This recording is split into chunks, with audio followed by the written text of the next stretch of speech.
This week on the Shameless Podcast. I firmly believe that in order for anything to get done inside of organizations, we have to recognize that people are the bridge that connects a business's strategy to its results. If you're fortunate enough to lead, you have to recognize people go home at the end of the day and they talk about you. I guess the idea of having a growth mindset starts with an individual themselves. I always say when an employee isn't successful, a leader first needs to look at themselves in the mirror. If you think about a pyramid and the bottom layer is trust and the next layer up is conflict. I can love you, you can love me, we can have the best relationship, but if we are not getting stuff done, it doesn't matter. If I feel threatened, then I'm going to move into a self-protection mode. What is one accountability myth that you wish would die? I want more honest conversations. I want less fear of being direct with people. Sometimes we are afraid to do something. You fear shame. I don't want shame. We're trying to break that burden by sharing stories of courage, resilience, and we want to be able to celebrate your story. Shameless. Shameless family, welcome to today's episode. My name is Dzikamai Gangaidzo and I'm the host of the Shameless Podcast. And today we're going to be talking about accountability. Isn't it a dirty word? And we've joined today by Suzanne Sitrin. I hope you're doing fantastic. I am doing great. I'm so excited to be here with you today. And, you know, we were having this wonderful chat before all of this. And one thing that definitely stands out is your extremely vast experience in managing change, transforming businesses, transforming people, C-suite level teams, you name it. And I wouldn't do any justice if I was to try to break it down what a little bit of synopsis about yourself. So I'm going to ask you, if you do not mind, to let the viewers know or listeners know why on earth this episode is an exciting episode to listen to, especially given the experience that you have. Well, thank you. I appreciate the opportunity to help shed light on this subject, but I've been in this world for 3 decades. It's hard to believe what Time really flies when got you're me. having fun. I guess so. And it does. It's hard to believe. It's crazy, but I still feel young and energetic. So that's good.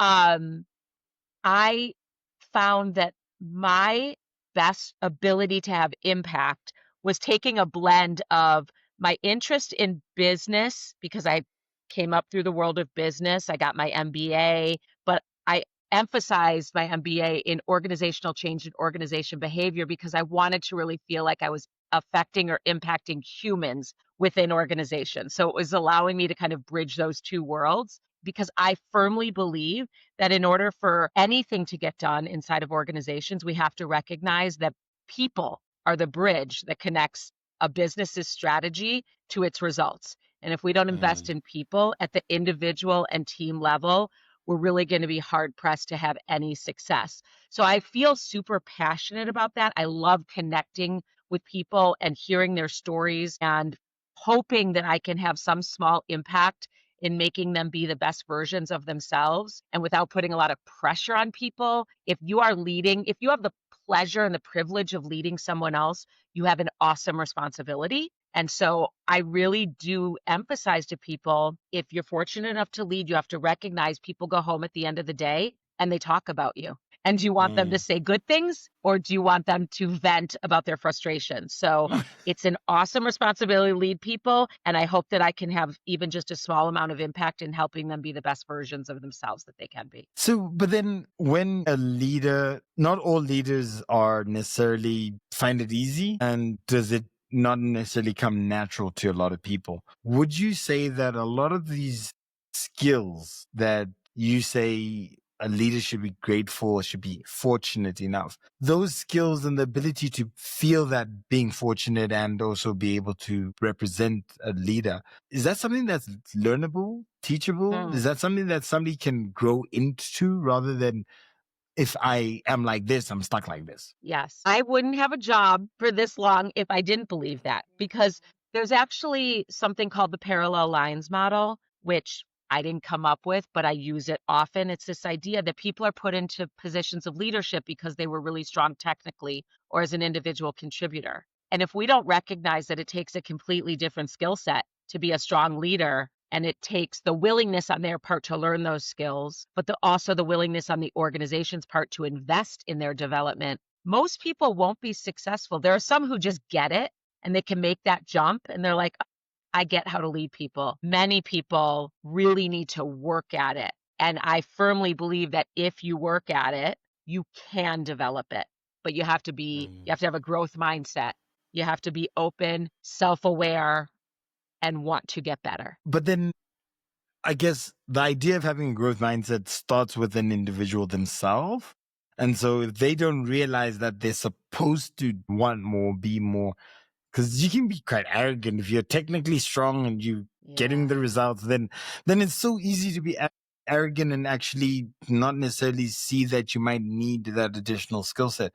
And I guess for me, what do you feel that allows for a developing leader to be able to recognize that, to be able to break that wall down and say, technically I'm fantastic, but I also need this other thing that is different? Sometimes it can happen from experiencing a painful situation, right? Especially if you're the person that you just mentioned that kind of sees yourself as a rock star and why do I need this? They may end up having a high performing employee who leaves. They may have a group that is underperforming in general and can't figure out why. They may get some difficult feedback from their boss or from their peers, which is so new for them because they were so strong individually. It's like, whoa, why am I all of a sudden getting tough feedback? So if they're not the kind of person who just automatically recognizes to make that shift from individual to leader, they need to focus in a different way. It may be experiencing a bit of pain that gets them to realize, like, hey, I've got work to do. And you touched on something. You said connection. And what part does connection play in being a leader and being a good leader in that, right? So surely we can have transactional leaders that don't necessarily need to connect with an individual, right? They don't need to group an individual to then be able to, but what do we gain? What do we lose? Is connection important? Oh God, I love that question. And I think it's one of the most important things.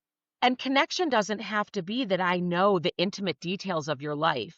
And perhaps it does. I mean, it's great if a leader and a direct report relationship feels close and connected on a personal level, great. But it doesn't have to. A strong leader recognizes, though, that an individual is a human, and to get the most out of them, we have to connect to what they care about and try to bring that out in them. And in order to do that, we have to ask thoughtful questions and really try to understand the elements of what makes them a complete person, because we bring our whole selves to work. And hopefully leaders care about that and want to understand how they can inspire the whole person. So while you and I are talking a bit about, and we'll get into it, I'm sure, accountability, without being someone who inspires someone to perform, it doesn't matter how much you hold them accountable. They are not going to be motivated to want to perform for you as a leader. They're just going to feel this pressure, and they'll ultimately leave when given the opportunity, because people do leave leaders and they stay for leaders. Ouch. Because I mean, that's if you are experiencing and seeing high turnovers, then the question also then is a reflection of yourself and how you're leading the team as it would naturally be. And I think sometimes it's easy to externalize that idea that they left because they weren't a good fit or some other reason, right? Or they want more money, but that's a temporary motivator. And I love the aspect of that. In the end of the day, if we are able to connect, we're able to inspire, and that idea of that inspiration is a more permanent, long-lasting, more sustainable way of actually getting more out of individuals. That's how I see it. Yes.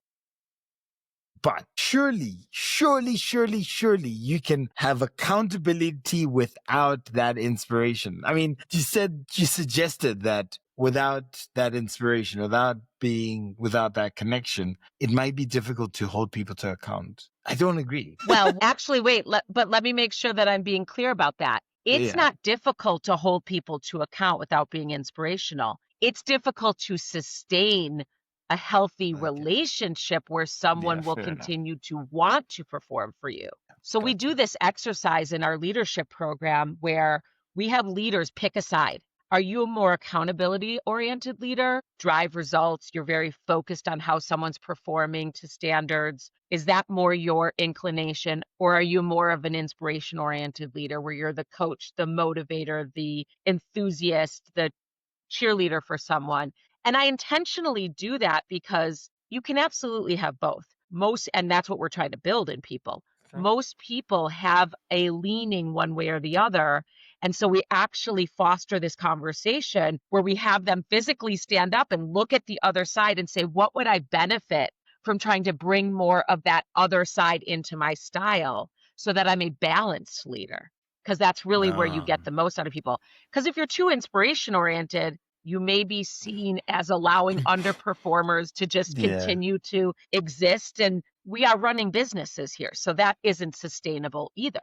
So there's a secret, there's kind of a secret sauce that blends both of them. And so then when you say that whole notion or idea of not a leader that doesn't necessarily hold accountability, that ripple effect. I mean, when leaders take accountability seriously, it doesn't just change the relationship between the individual, but it has a larger ripple effect across the business, across the teams. The inverse is obviously very true, that if you don't hold people to account, it has a larger ripple effect.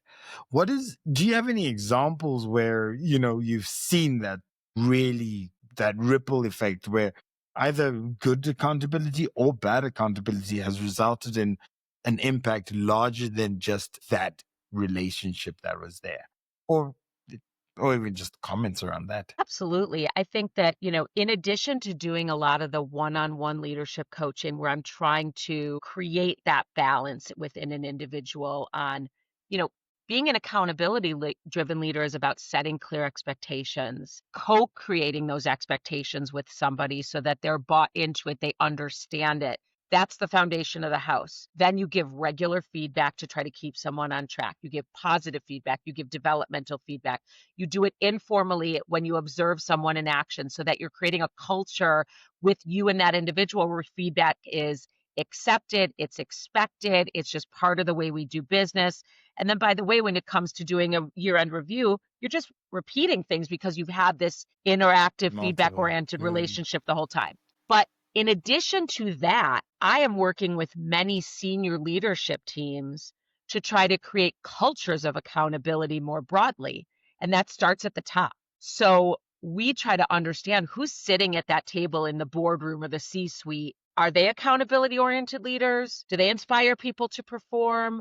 What are they modeling? What messages are they sending? How is that? How are they cascading that culture? How are they communicating down throughout the organization to ensure that the culture they want to create around a performance-based culture where people want to perform happens? It's one thing to say that they want that. It's another thing to actually do it and put the structures in place, the systems in place to just make that a part of the culture. And it's hard to stick to it. Especially what I'm observing lately is the rapid pace of change that's happening in organizations. So they set up these parameters, they have these great intentions, and then things are changing on a dime, and their ability to maintain their North Star of the culture they want, even in times of change, is really challenging. And unless they revisit regularly, who are we in light of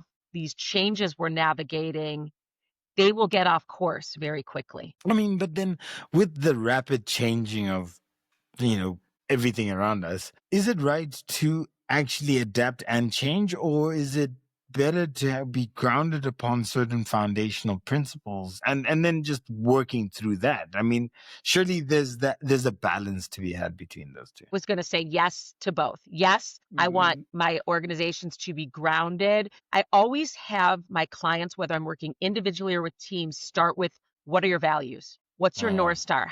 How do you want to be known, described by others? And are you making decisions and acting in alignment to what you value? And that the answer should be yes. And that's a little too idealistic, because when you're pressed, when you're stressed, when there's quick change, when you're pressured from the board, when you're merging with another company, when you're being bought by a private equity firm, when you're going through downsizing, to really stay true to your values is super challenging. And yet I would argue that's when you need to dig in and be really fixed on those, while at the same time being able to adapt to the change. And by the way, if your values need to flex, let's revisit the values and adjust them so that they can continue to be our North Star and our anchor when we feel really unmoored. And so then I love that C-suite cultural accountability and the values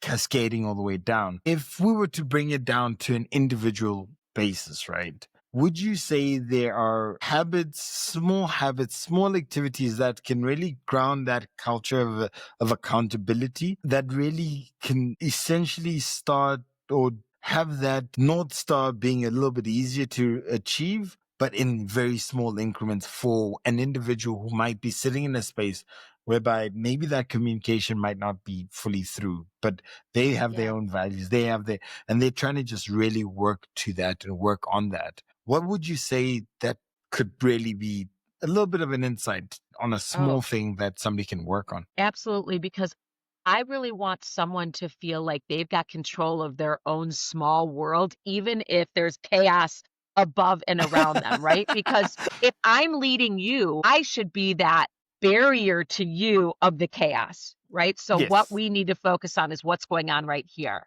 So I literally, when I engage with a leader and we're going to be coaching together, I do a combination of things. I want them to understand themselves and build self-awareness through a number of self-assessments. But I also want them in our intake conversation, tell me what your values are. And I am constantly revisiting those values with them to make sure that they understand when they're acting in alignment with them and when they're not. And then we talk about obviously their relationships with each of their direct reports. And truly the foundation of creating this dynamic between a leader and a direct report of accountability with inspiration is when someone onboards with you, or when it's a new year, whatever it is, how clearly are you establishing what the expectations are for performance? So not only your performance objectives, but behaviorally, what do I expect of you? And this can't just be a one-way conversation. I need to make sure you as my direct report understand it.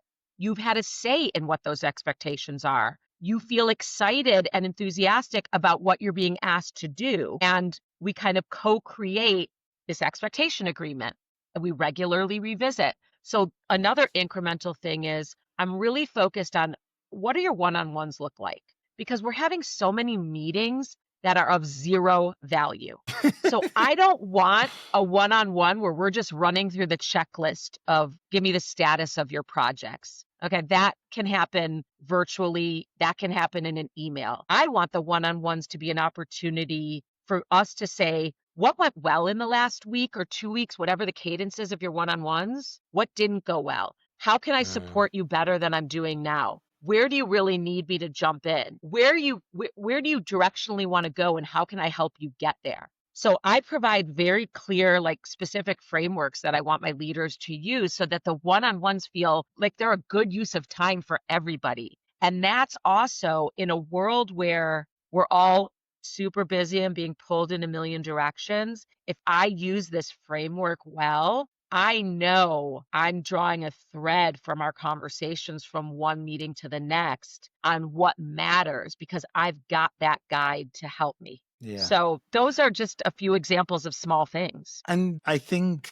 for me, those examples of those small things really touch on that idea of not only the accountability of an individual, but that connection between, on the one-on-one session as an example, because you really have to keep that at the forefront to be able to sort of progress through any chaos that's happening around you. And it's quite easy to get mixed up in that. And then there's the other portion of it, right, where we talk about accountability versus blame, right? Because most most leaders associate accountability with failure. And that something has happened and something is wrong. And in the end of the day, what ends up happening there, it's so quick to turn what is an exercise associated to accountability to be a blame game, right? Even more so at times, like the word accountability could be a recognition of some sort, right? So just because an individual is accountable for something, it's good to recognize that that thing that they were accountable for went right or went well. Yeah. So it doesn't always have to be blame, but it can also be positive feedback in essence. But that toxic space, that toxic world, that toxic workplace is always getting accountability equaling blame. And I wonder for you, is accountability always punishment? Is it always holding somebody accountable? Does it carry a stick? Is it always bad? Like, what are your thoughts there? I never want it to be a punishment. And yet I'm aware that for many, it feels that way. So I always say when an employee isn't successful, a leader first needs to look at themselves in the mirror and the organization to say, what have we not done to set this employee up for success before we turn to them? Yeah. Because often we weren't clear in setting the expectations. We didn't train them properly. We're not coaching them and we're not giving them feedback. And that's why they're not successful. So I believe it is critically important that leaders be very transparent in their communication. So I want a leader to say to employee, just so you know, here's the way I operate.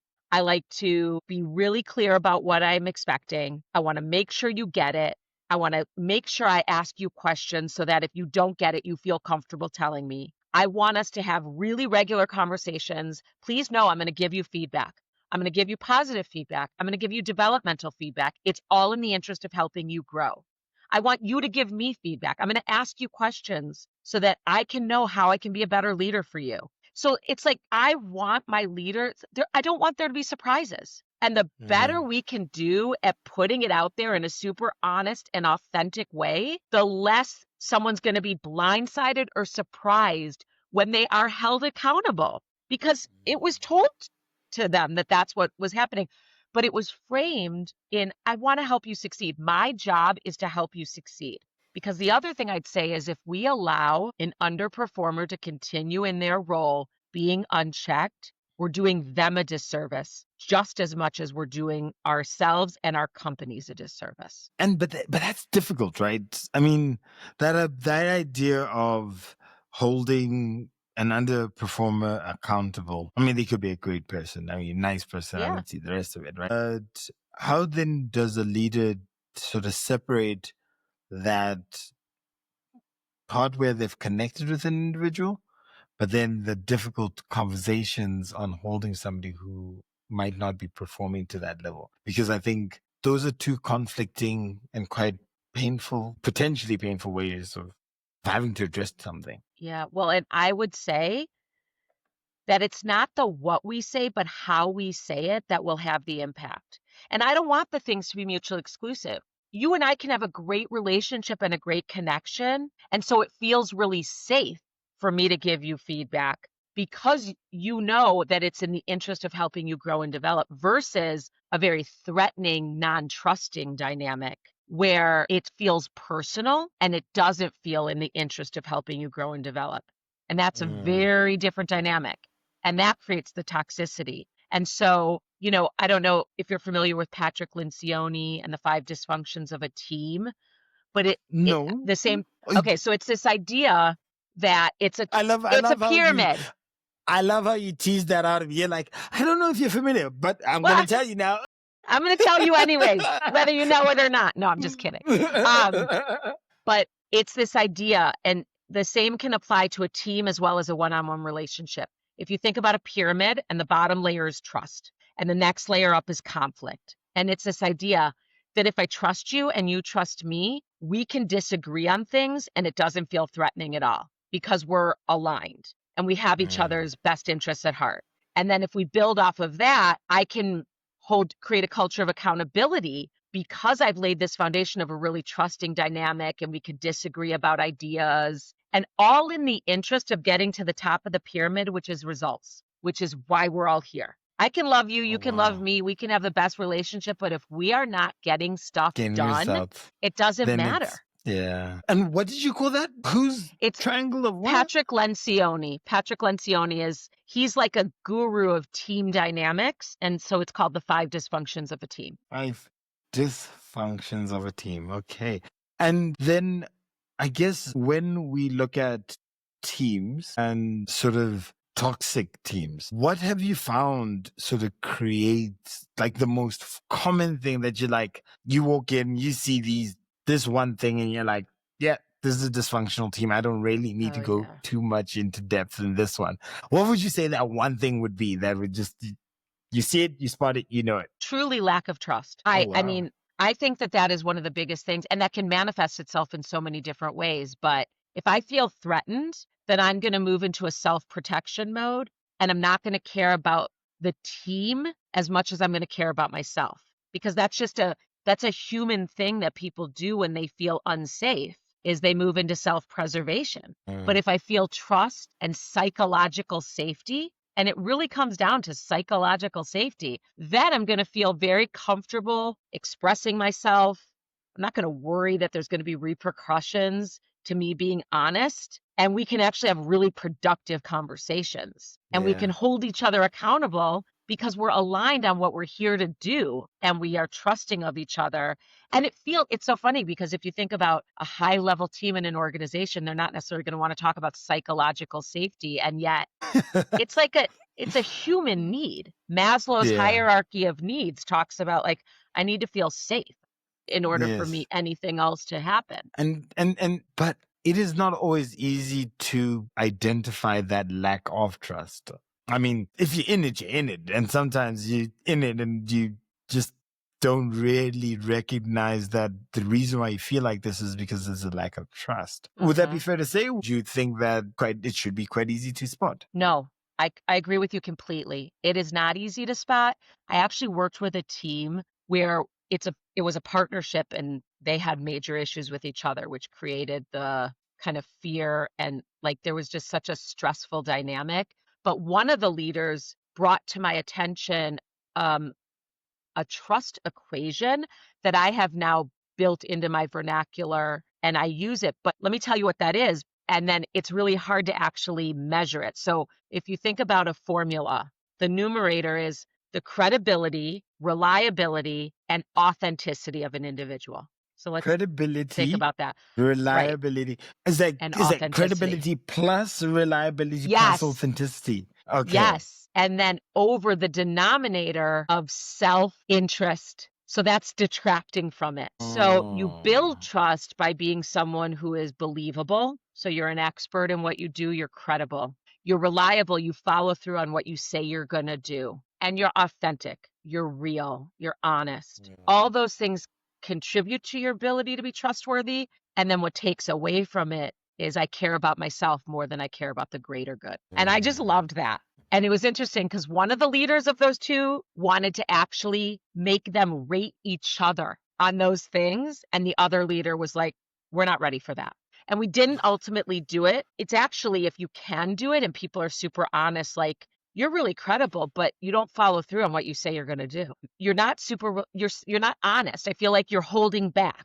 Like, how cool would it be if we could be super honest with each other? But that's scary. That is incredibly scary. And I guess the biggest part for me on that is it kind of feels too vulnerable, if I'm going to use a word, right? It feels like with the team member, I'm actually, number one, I'm the one who's bringing forward this thought. And now I'm opening myself up, but then it opens that a potential retaliation or the fact that I'm sitting there waiting to be told that I suck at this is just, that's a lot. Yeah. It's a lot.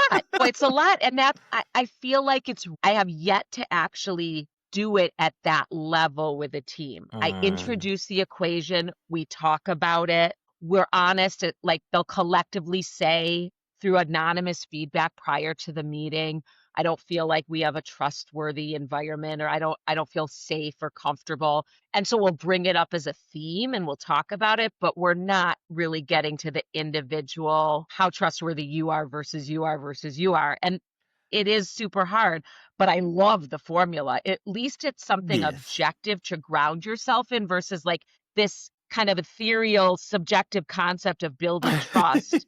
If we can't measure it, how do we build it? Well, and I guess that whole, when you write it down like that, you realize that, you can have, in the numerator, you could have two of those things, but in order to really get the true value, you really have to, or really want to have so many of those.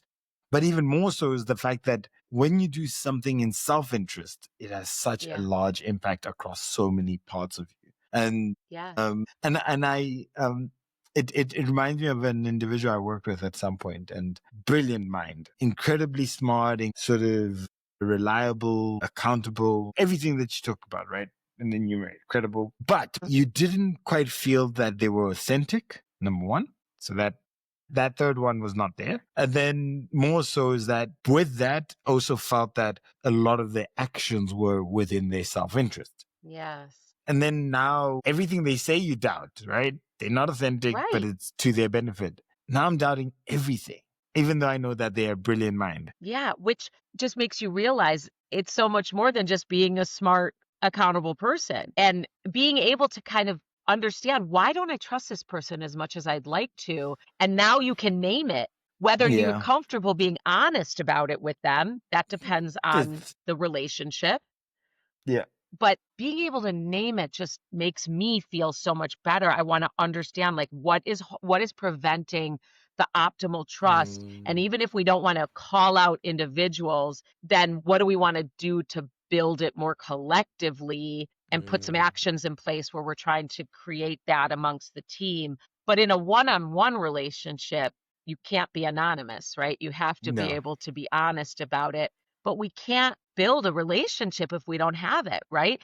And the other thing I'd say is, we've talked about how ever fast-paced the change is going on. What we do know is when things are changing at a really rapid pace, self-protection or self-interest becomes our coping mechanism. So for when there's a leadership team that isn't as trusting as it could be, it's because there might be fear of, I don't know where this company is going. I'm going to protect myself during this uncertain time. And then suddenly it's this ripple effect, this spiral thing that really just disintegrates the whole fabric of what we're talking about right now before 100%. Your eyes.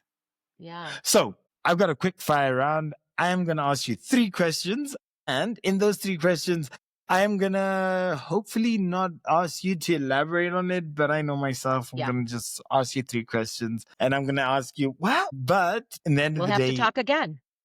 We'll just have to talk again. So the first one is, what is one accountability myth that you wish would die? And so that is anything around accountability that you just like, you know what?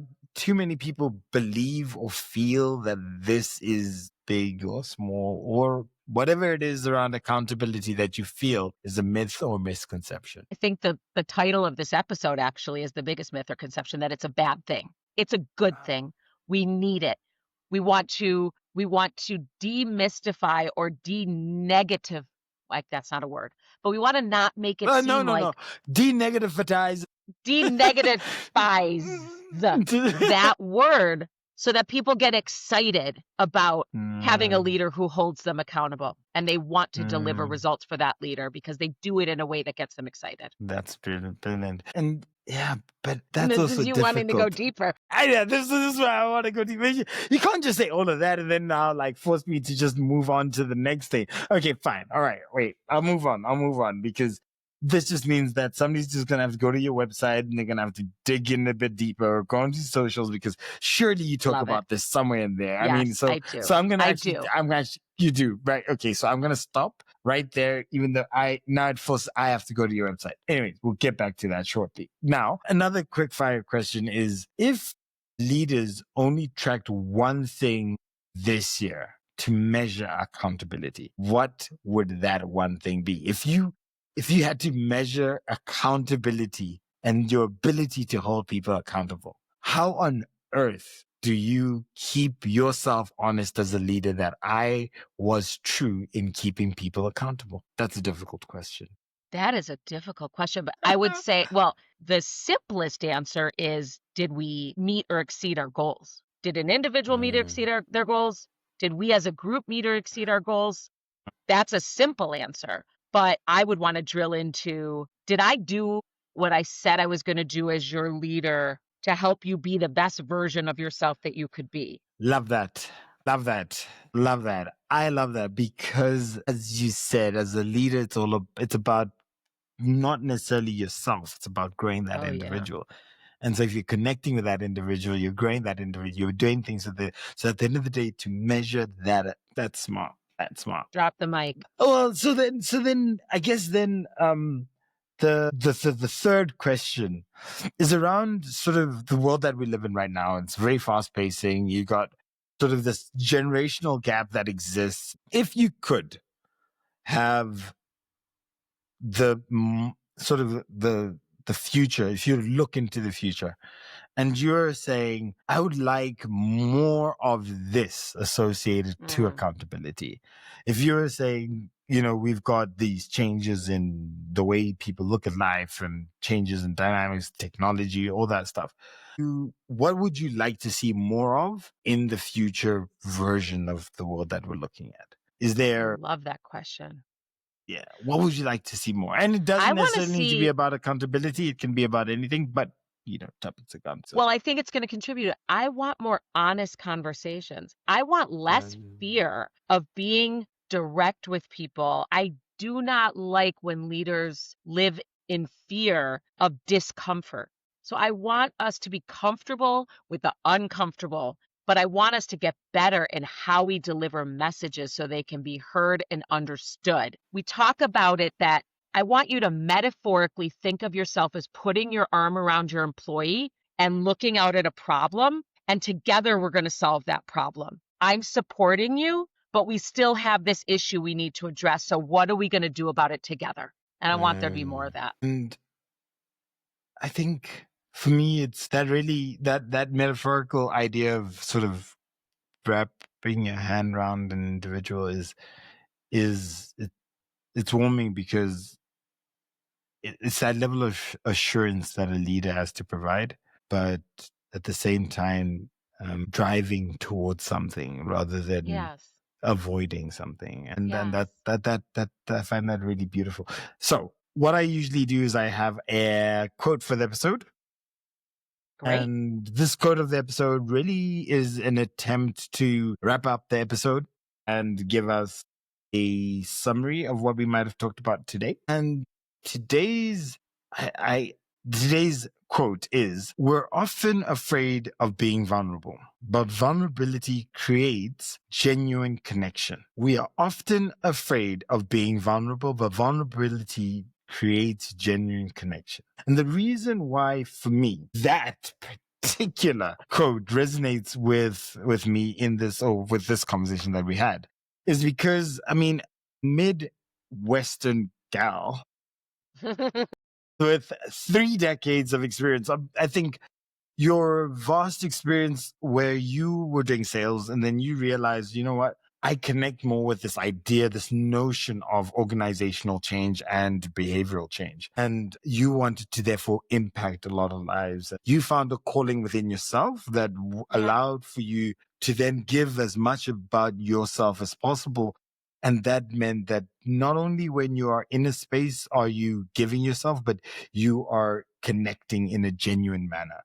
And with that, I guess that is what really brings forward why, I guess, when you were in the consultancy firm, you really took on that culture of transformation. Across the 3 years, you went, you know what, I'm going to make this my own. You then made a friend in your boss, and you really then took it up from that point in 2002. Executive coaching, cascading all cultures, and combining what is that organization culture, organizational behavior, in order to bring the business element and the business success, and in order to be able to get the most out of a business. And the business is a function of people, and strategy without the right people will never get you success. And I think for me, why that is important is that have to be able to be vulnerable. You have to be able to connect. And without those two elements of this entire conversation that we talked about, even though it was about accountability, for me, I felt that in what you talked about is that ability to be vulnerable, to connect, allows for that ability to create trust that bridges that ability to then to hold people to account. And when we want to have somebody who's very technical and knows absolutely nothing around being able to be vulnerable and being able to to have that connection. And you called it that sort of parallel lines model. Yes. Those are the elements where we are able to have a growth mindset and bridge the two worlds in order to be a better leader. And that journey of which you've taken has been, I guess, what we've discussed, because without that ability to bring those two worlds together, we can impact accountability. We can have that accountability. However, the question becomes the sustainability of that. And if we're looking for a long-lasting, sustainable growth and results-driven business that matches both the results as well as being able to have people accountable, we have to be open, vulnerable, and we have to connect in a very genuine manner. And I think the points of what we've discussed here really provide for me, and I hope for a lot of the listeners, that a challenge to not only be comfortable in that discomfort, not only trying to find the way to become better in managing how we talk, what we say, but not running away from those tougher things. And I'm going to call out one of the tough things that I think you repeated so many times. And that is that idea of creating clear expectations and co-creating a lot of those expectations, because I feel that is one of the most fundamental aspects, that if we sit with an individual, one-on-one sessions, we connect, we clearly define the expectations. We metaphorically put our hands around an individual and say, you know what? I expect 1, 2, 3 things from you. And we're going to continue this conversation in informal settings. And we're going to create a culture where we have created that, we've co-created the expectations. I've made them very clear to you. I am giving you a part of this experience so that we can be in this together. And therefore, we can afford to trust each other. We can afford to be vulnerable and honest with each other. And we can afford to ensure that we do not have a space of distrust, a space of surprises. Because when it's a surprise, that is the thing that really might bring people to be afraid to come forward, to be better, to do more. And at the end of the day, to unlock that transformative change, whether it's in an individual or across an organization. I really have enjoyed this conversation because there are many things, the 5 elements of dysfunction.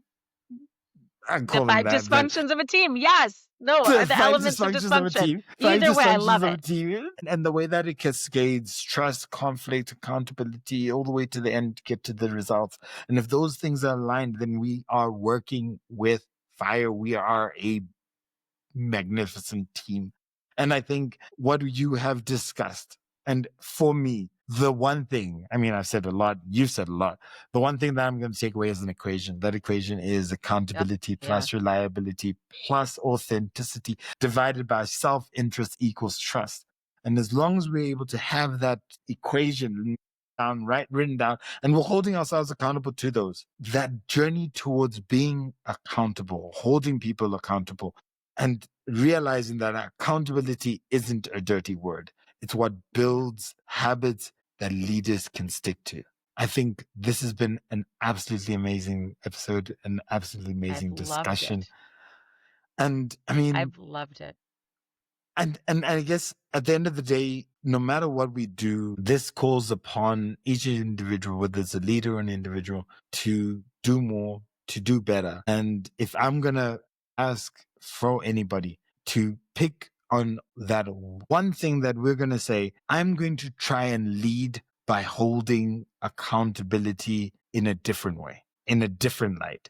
That light looks like an arm around somebody's shoulder and saying, look, we're looking for success. We're going to do this together and we're going to have this honest conversation. And that's the challenge that I put to any listener. And in addition to that, for any other listener that might be interested in the T4L space, there's a program or course that is the Heart of Leadership, which really looks towards leading and honesty and how we lead with the heart to be able to really build those connections. And I feel that this episode really ties in really well with that. And like the quickfire question that was there, I've got so many questions. So I really need to understand, where do I find you? Socials wise, website wise? Are you writing a book soon? I mean, I just... where on earth can the listener? I know. But where can anybody find you? Where anybody can get more information about you? Thank you for asking. www.bluebirchconsulting.com. My company is called Blue Birch Consulting. You can find me on Instagram that way, and I've got blog posts on my website. Plus, you can go to my LinkedIn, which is just me personally, Suzanne Sitrin, connected to my company LinkedIn. So all that is where I've got my articles and my blogs, and I have been a guest on a number of podcasts, and we've got workshops and one-on-one coaching, and I'd love to hear from people. Brilliant. And I think this episode has been, I think everybody listening to this is now 1 hour more smarter than they were an hour ago, and they should brag about it responsibly. So you go out there and be the best version of yourself. Suzanne, I've really enjoyed us having this discussion, and I really appreciate you taking the time out. I don't know if you've got any other parting or last words that you might want to share. Besides this, you go to your website. This conversation. Well, they should go to my website, but you summarized it beautifully, and I can't wait to hear back the summary that you put together, because it was just articulated so well. And I think you and I have so much similarity and opportunity for further conversation. So just thank you. I'm just in gratitude and appreciate it. And we have a plan. Winter, be there or Austin, be square. Texas. So we'll be there. See you again. Thank you so much and have a great day. Thank you. You too. This podcast is brought to you by Transformation Leader. You can follow us at www.t4leader.com.